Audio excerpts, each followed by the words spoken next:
92వ జయంతి శుభాకాంక్షలు మీ అందరికీ సందర్భంగా ఈ వేదికనికి తెలియజేస్తున్నాం. ఇక కాంశీరామ్ గారి గురించి మాట్లాడుకోవాలంటే చాలా ఉంది, అది సమయం సరిపోనంత ఉంటుంది. ముఖ్యంగా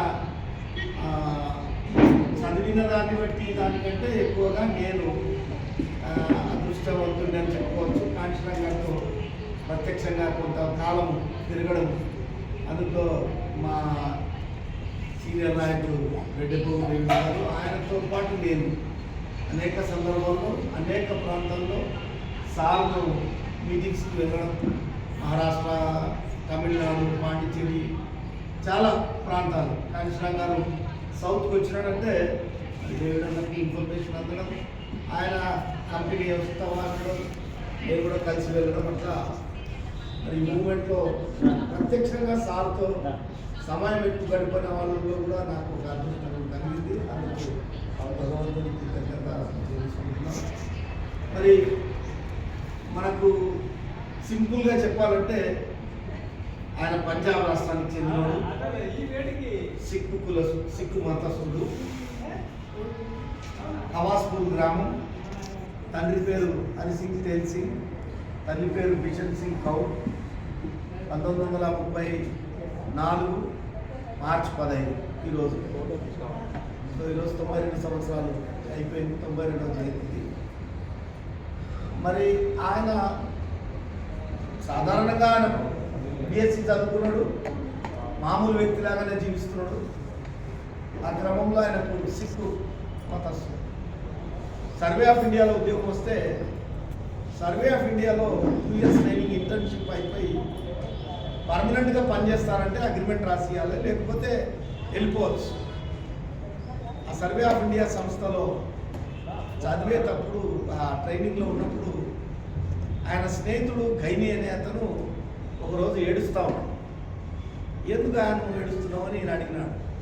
అడిగితే మన కొరకు జీవిస్తున్న ఏకైక మహానాయకుడు బాబాసాహెబ్ అంబేద్కర్ గారు చనిపోయారు ఈరోజు, డిసెంబర్ 6, 1956.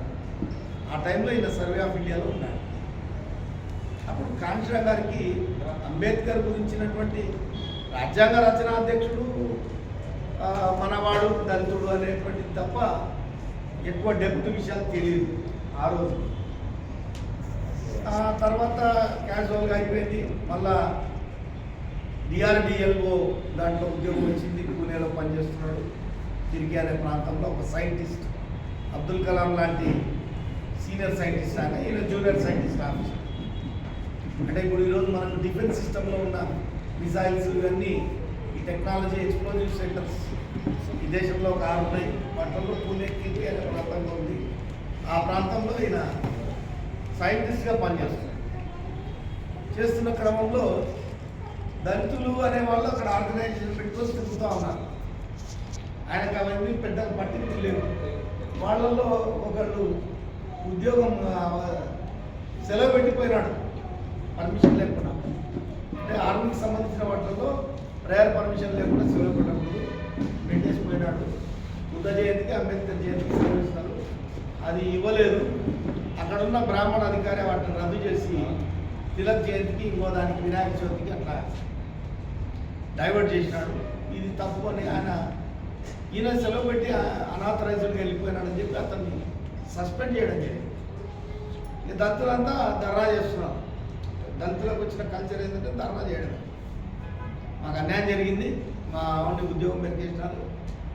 కాంశీరామ్ గారు రోజు చూస్తూ పోతున్నాడు. అప్పుడు ఈయనతో పాటు పనిచేస్తున్న ఒక మహారకాలానికి చెందిన కపాడే అనే వ్యక్తి, వీళ్ళిద్దరు కలిసి ఆఫీసర్స్, మనోడికి ఏదైనా హెల్ప్ చేద్దామని అన్నాడంట. ఆయన ఏం అసలు సబ్జెక్ట్ ఇది అంటే, ఇట్లా జరిగింది అంటే, మరి దానికి ఇంత ధర్నాలు చేస్తే ఏమొస్తుంది, బట్టలు దించుకుంటే ఏమొస్తుంది, అడ్వకేట్ని కదా అప్రోచ్ కావాల్సింది. అంటే ఇది ఎందుకు నేను చెప్తున్నానంటే, ప్రతి విషయంలో కాంశీరామ్ గారి ఆలోచన సాధారణ ఆలోచనలకు వ్యతిరేకం. ఇది నా వ్యక్తిగత అనుభవంలో కూడా చెప్తాను. అవన్నీ చరిత్ర అధ్యయనం చేసే కొద్దీ అర్థమైతే, అంటే మనమంతా ఒక రకంగా ఆలోచిస్తే ఆయన మాత్రం ఇంకో రకంగా ఆలోచిస్తాడు. నేను మీటింగ్లో ఉన్నా, మీరు వెళ్ళిపోండి అలమాట. సో కాబట్టి ఈయన ఆలోచన విధానం వేరనేది నాకు అర్థమైంది. సరే, వీళ్ళకి ఎవరికి అర్థం కాదు. అతన్ని తీసుకెళ్ళి ఒక లాయర్కి అప్పచెప్పి ఆ కేసుని, సీనియర్ లాయర్ ఎవరు మంచి లాయర్ని, ఆ కేసు గెలిపించినాడు. దీనాబానా అనే వ్యక్తికి అన్యాయం జరిగిందని కోర్టులో కేసుకొని ఉద్యోగం వచ్చింది. ఉద్యోగం వస్తేనే మన వాళ్ళందరూ తప్పెట్లతో దండలు వేసుకొని ఎగురుకుంటూ వస్తున్నాం. ఏమా గెలిచినాం మేమని సార్ దగ్గరకు వచ్చి స్వీట్ ఇచ్చి గెలిచినాం సార్ అంటే ఈయన లేచి స్వీట్ కూడా తినకుండా వెళ్ళిపోయాడు. కపాడే స్వీట్ తిన్నాడు. మా ఎందుకు సార్ నువ్వు తినలేదు అంటే, అదే మీకు ఏమైనా మెదడు ఉందా? గెలిచినందుకు సంతోషిస్తున్నారు మీరు, కోర్టులో గెలిచినాము, ఈ తప్పుడు నిర్ణయం తీసుకున్న అధికారిని సస్పెండ్ చేయాలని ఇప్పుడే ధర్నా చేయాలి మీరు అని అన్నాడు. అంటే థింకింగ్లో ఎంత తేడా ఉంది చూడండి.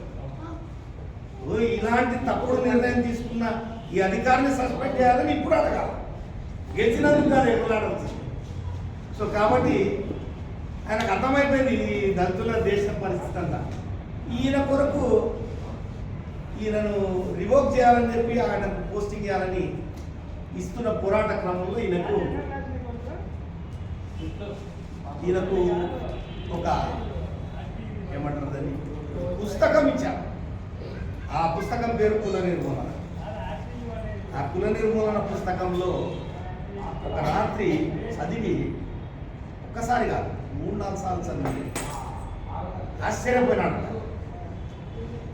అట్లా ఇట్లా ఆశ్చర్యం కాదు, ఈ పుస్తకము ఏంది ఇది ఇంత భయంకరంగా ఉంది అనేసి ఆశ్చర్యపోయి, ఇక అప్పుడు అర్థమైంది అంబేద్కర్ అంటే ఏంటని.